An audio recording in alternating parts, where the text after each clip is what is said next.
Hey everyone, welcome to the first episode of the LEGO Machine Community Podcast, where we talk to veteran LEGO Machine builders about themselves, what they're up to, and about the community. I'm your host Mika, also known as TurtleLegoProductions, and we're here with Joshua from Indonesian Bricker 182 or 128. So Joshua created his channel on April 1st, 2013, and mainly uploaded candy machines and arcade games. So Joshua, how are you doing? Fine. How about you? I'm doing pretty well. So first question is, when did you get started and why? I started probably a few months before April 2013, and the reason that I started is I don't remember having like a very distinct reason. It's just I don't know. I guess I was very young and interested, so I just made it out of like as a fun thing to do. So like never intended for anything to come out of it. But I guess it's just that I was very fascinated by the machines because uh it's so like cool. Like when you look from the outside, you can just put money in and push the button and things will happen. Yeah, I just thought it was very cool. That's why I started it. Yeah, that's a great reason to start actually. And I like how you pointed out that you didn't really expect it to be anything big. You just built whatever machines. And that's honestly such a good reason. And I find that a lot of people stress out too much on trying to grow their channel. But again, just like the basis of machines is just building just for the fun of it. All right, and second question is, do you have any builders that have inspired you? I guess the one that I was most inspired is ElectryDragonite. Okay, like the part that I'm inspired is the like I'm inspired by his ultimate machines because like some are very cool, like the one that you can like put uh any like coin and you can get some candy out of it, just different kinds. I thought that was very user friendly because I always like when I try to make a candy machine, I always think about how intuitive it is for people who don't know much about it, and I feel that like people won't have on hand any like change that they need. So like when a machine can accommodate for whatever kind of money that you have, I think it's very cool. And so I guess he's one of the bigger inspiration like to make some machines. But uh other than him, I I mean I have at times I'm inspired by like some smaller channels and I will try to create what they made and stuff. But for the most part, I don't have like a singular inspiration or something. Yeah, that's um, ElectryDragonite's definitely one of those big builders that have inspired many. And the ultimate machines that he did were definitely a whole new level of machine making back in our day that we didn't really see before. Where we saw mostly just these boxy little single colored Lego machines with push and pull mechanism or locking arm. And when he added all those other extra functions and features that just completely improved the creativity of the community and really inspired others to push the limits of what we've done already. Mm, okay, I think that the size of his machine is like I tried to challenge myself by reducing it to a smaller size because I feel that yeah, I don't know like because his machine is very large and I don't think all the space was necessary. As such, the challenge for me is to reduce it to smaller size, especially because I don't have as much Lego as he has. Yeah. There, I know a few people that have been kind of like they don't really like electric Agnes machines just because they're so big and there's a lot of space that's not used. But from what I can see, I think he mostly just does that just for the outside viewer to have something more click worthy and like people outside of the community want to watch, it's more likely to watch the video. But other than that, smaller machines with those same features are um, definitely create improvement in creativity and engineering. All right, and next question is, what's your favorite machine in the community? So like I there's this channel called HaydenStudios, and I think he uploads mostly like robotic stuff. But okay, he also upload like an arcade machine, like for his last video or something. And this machine is basically like a Pong machine that has like two sides, and like you can like basically it's like an arcade thing, so you can pay and then you can play Pong, but it's a bit like very small. The screen is very small because they use the NXT screen. But I think it's just very cool because the machine can recognize what coin you put in, and then it can like if you put like I don't know, let's say uh like 10 cents and the game is only like 5 cents, then you can play two times, and then you can combine smaller denominations to form a to pay for a bigger price. So I just think that this system of recognizing what coin entered is very cool. Yeah, that multiple coin option is something you don't really see in the community too much. I think it's mainly just because like a lot of people haven't really figured out how to incorporate that into machines. Like of course those people that you mentioned have done that, but like they've done it at such like big sizes. Like it takes up so much space in the machine that it doesn't really fit into what most people build. So I think if someone figures something out that can implement some small little unit that has that functionality of putting multiple coins and then accepting the right one, no matter what the size, and if there's other options, then that would be really cool to see, especially in the smaller machines that don't really have that. I think the thing that makes this sort of mechanism hard is because it's using the NXT, and as such the motors will need to come into play, and when the motors are used it's either going to like stick outside of the machine or inside and take up a lot of space. So I think that's the main issue, and the calibration during the programming is also a big hassle. But I think that one can be managed with a lot of trial and error. Yeah. Yeah, the trial and error part is a huge part of machine building, especially when it comes to mechanisms. But there are a lot of people that have done mechanical things that most people have been doing in NXT or MINDSTORMS or EV3 or whatever. So it would be really surprising to see someone make a mechanical version of that multi-coin mechanism. I think that's very complicated. No, I don't think it's possible without any electronic whatsoever. Well, you'd be surprised. Next question is, what's your favorite part of the community? When I entered the community, it was consists of the bigger ones, Astonishing Studios and ElectryDragonite, and can't remember anymore.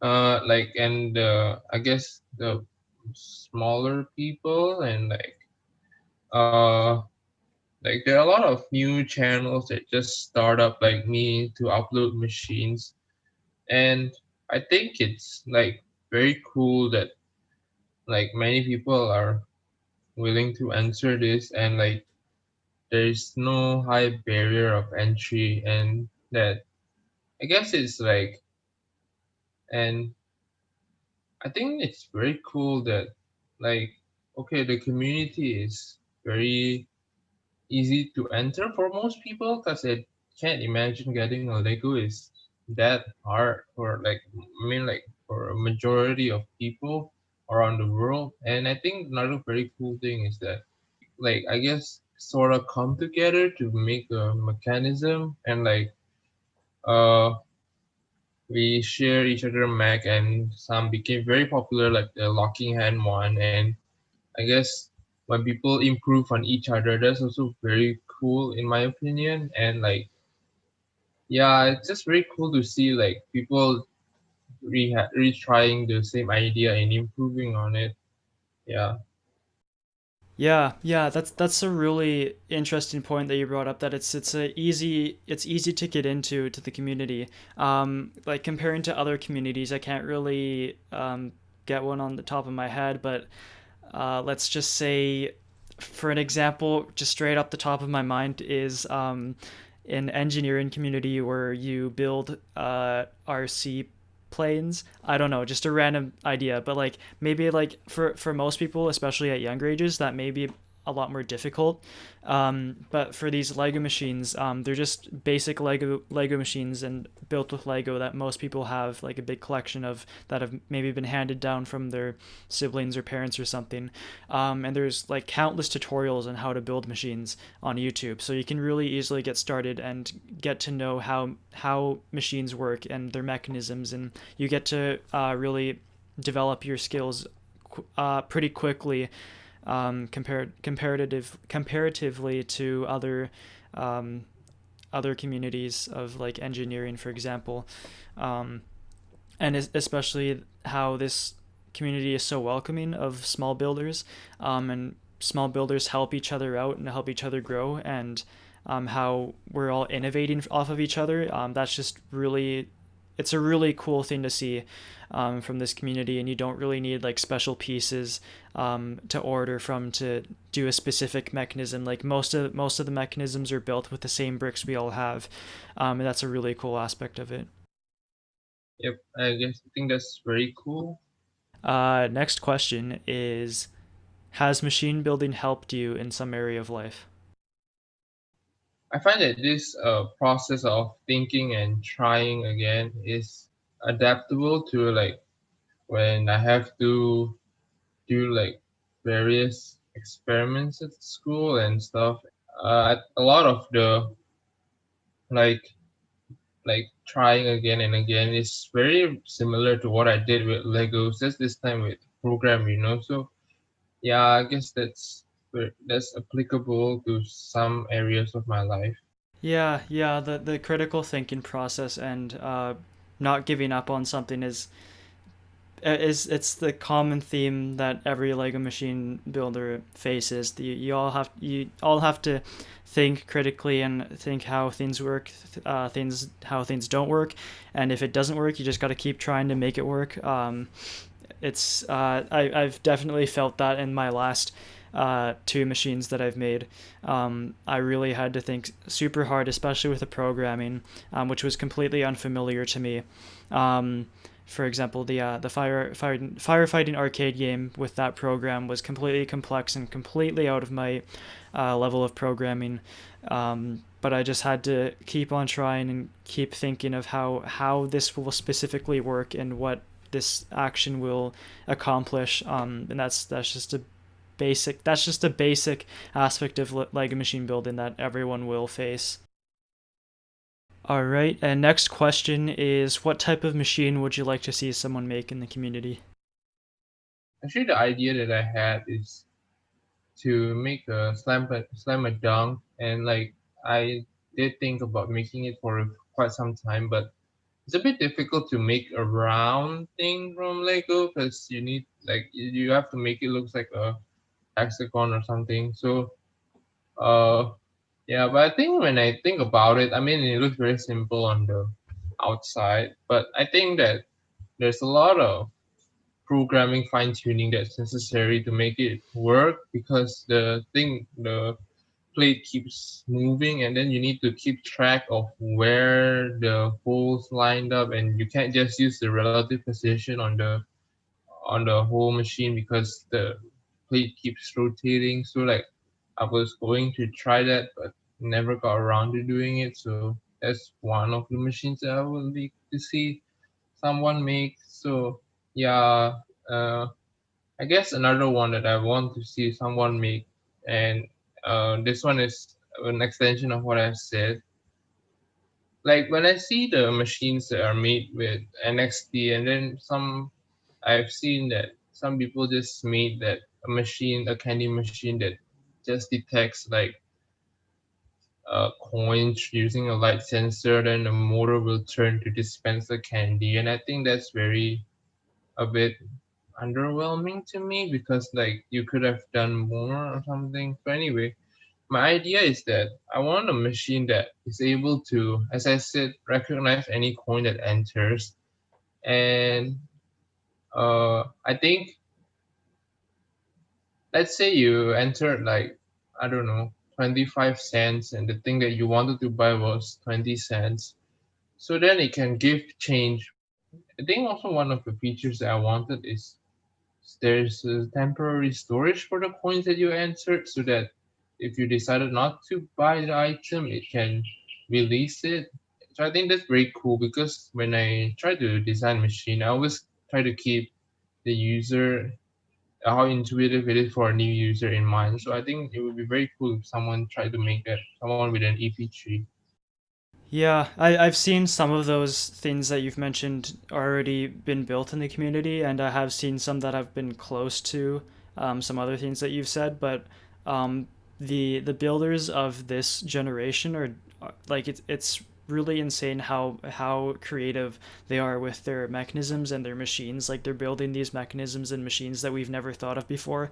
Um, and some of them even end up being super simple that we didn't even think was that simple, and that's really cool to see in at least in this generation, and hopefully that'll continue for other generations in the community. I think we can learn and improve and from each other, and yeah, that's really cool. All right, and next question is, what are you up to nowadays? Nowadays, I guess I'm mostly just studying and school and living and all that. I can't play with Legos now because I'm not in my house and all the Legos are at my house. So yeah, yeah, that's all.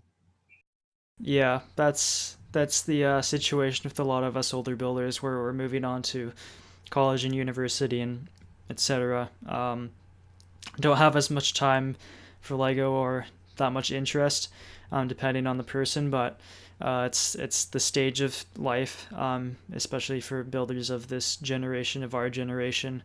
But the next generation's really the people that are building up the community, and they might go. Well, they will go through the same process as us, but hopefully it's just a repeating generational thing, that we still have this community growing through each generation.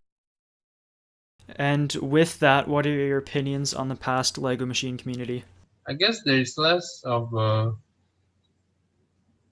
how to say, community feel to it, like interconnectedness. Because I guess back then everyone were mostly doing their thing, and I try this and I upload that and stuff, and I comment or something. So I guess back then it's less community. I'm not 100% sure about this, but yeah, that's what I feel about the past, and people are just trying out new things and uploading when they have free time. So yeah, that's what I feel about the I guess I don't have much opinion other than that I think that the past was uh more individualized, and I guess it's more, actually it's what started everything, right, as you said. So yeah, that's all I have to say.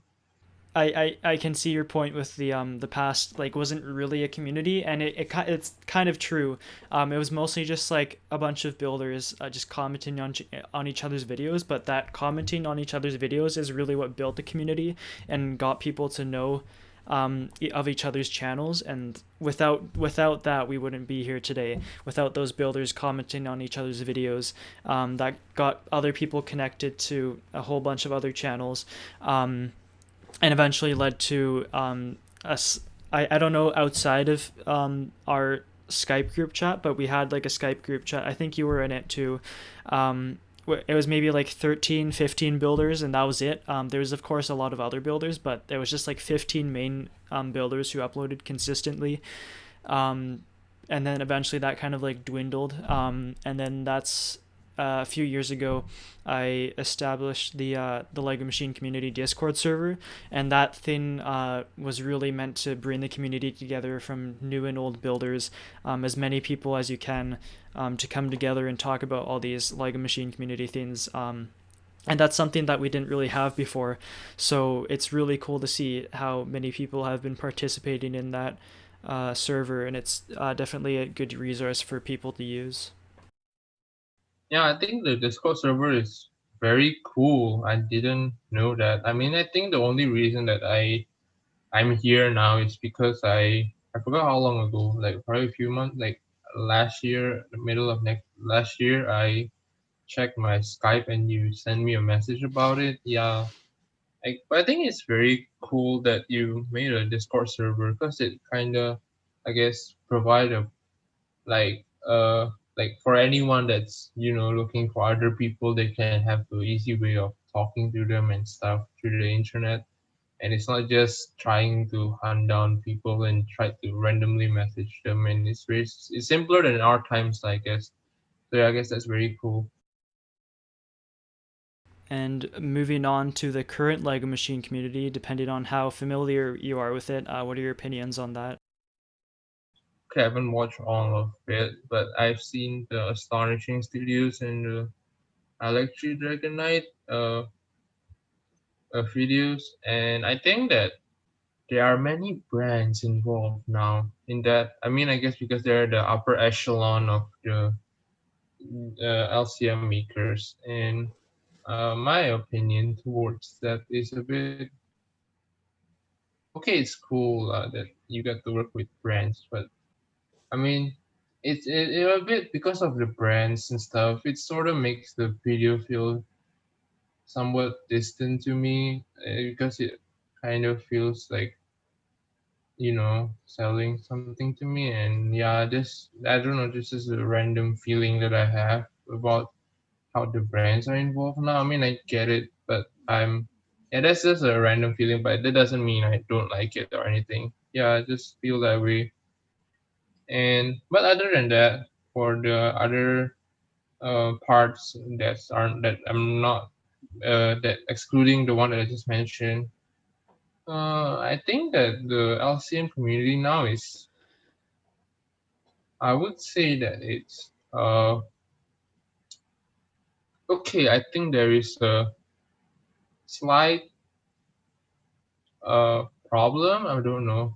Like, as I told you when I started, I didn't really want fame or whatever. I mean, if you go to my channel, like barely anyone watch except for that one puzzle box video. So like, uh, I don't know. I think also, right, that there is a lot of people that really cares about views and stuff, and it's a bit. I also don't really. I'm not really.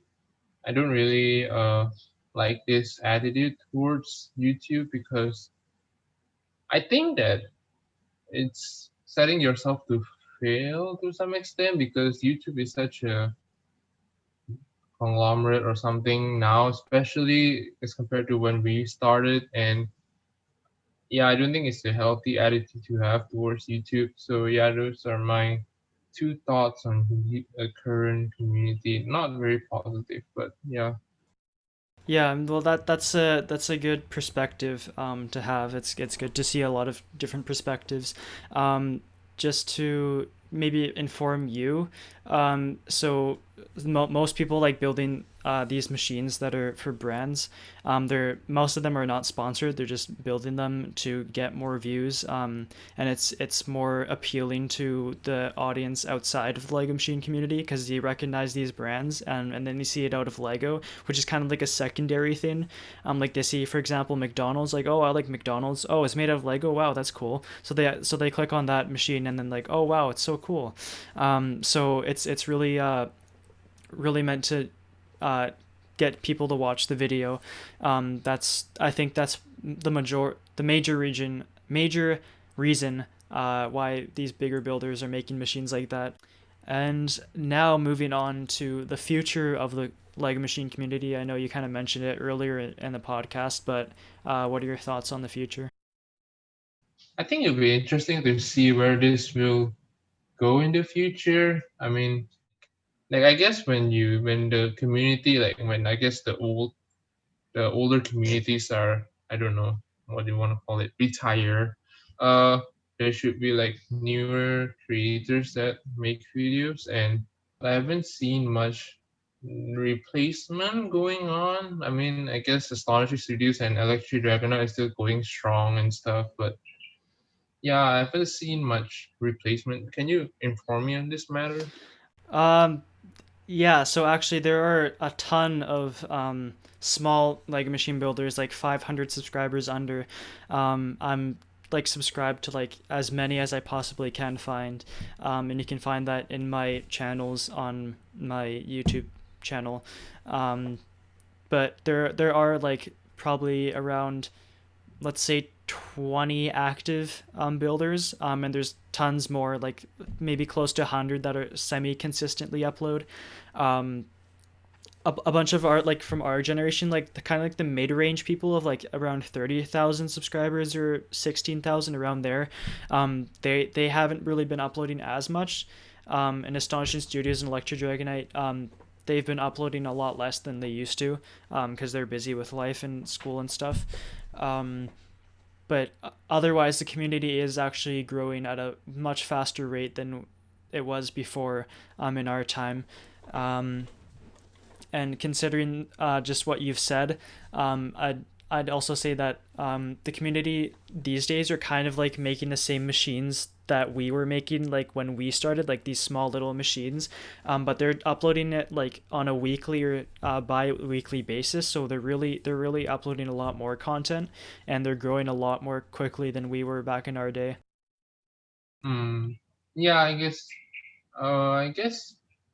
I think that when people make the same thing over and over, I think that it's fair to say that it becomes a bit saturated by the same thing. And yeah, I think that's not, yeah, but I guess for the future, I hope that, I don't know, more people are more innovative, I guess. Because, like, I don't, okay, I feel that, okay, I think this is a bit of a, I think this is fair to say that if you like if there's a lot of the same variants, like I think the locking mechanism is a lot of people are doing that, and just a variation of that, I think that it becomes rather like repetitive. And yeah, so I guess I hope, is there a lot of new mechanism after we left?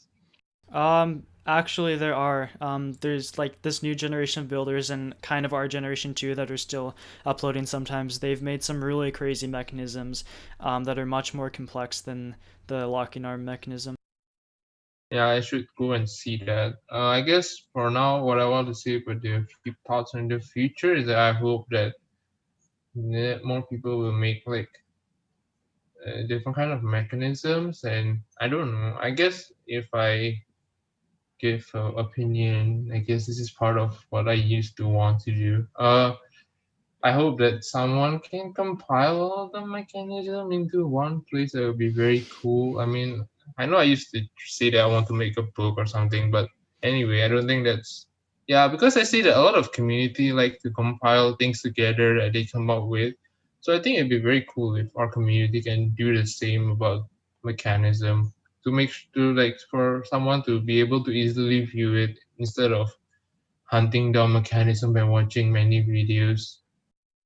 Yeah, that's definitely a huge task, and it's quite difficult to find all these mechanisms. But I think if the community comes together and does this and puts it into like some public playlist where everyone can contribute to, that would really help out. And I was gonna say, the book thing that you brought up, I was gonna bring that up. Like I remember, like years ago, you brought that up, that idea to like make a Lego machine book.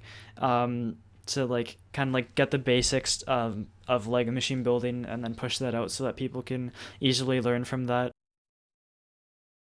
Yeah. Yeah, I wanted to do it, but I don't know, it didn't go beyond writing a very lame introduction at the time. But I don't know, as I tried and I don't know. It just feels very daunting because there are so many things to write and where to start, and is this even necessary and stuff. So yeah, that's why I didn't make it in the end. But I wonder whether it's possible someday. All right. Do you have anything else you want to add to anything? In 2016, I think mid-year or something, I uploaded an air hockey machine, and I was very happy about it. But like, I thought of the mechanism, and for some reason, I didn't show it, and I'm up to this day, I'm still like, what? Why didn't I show it? So anyway, so I'm gonna post that mechanism at the same time as this podcast.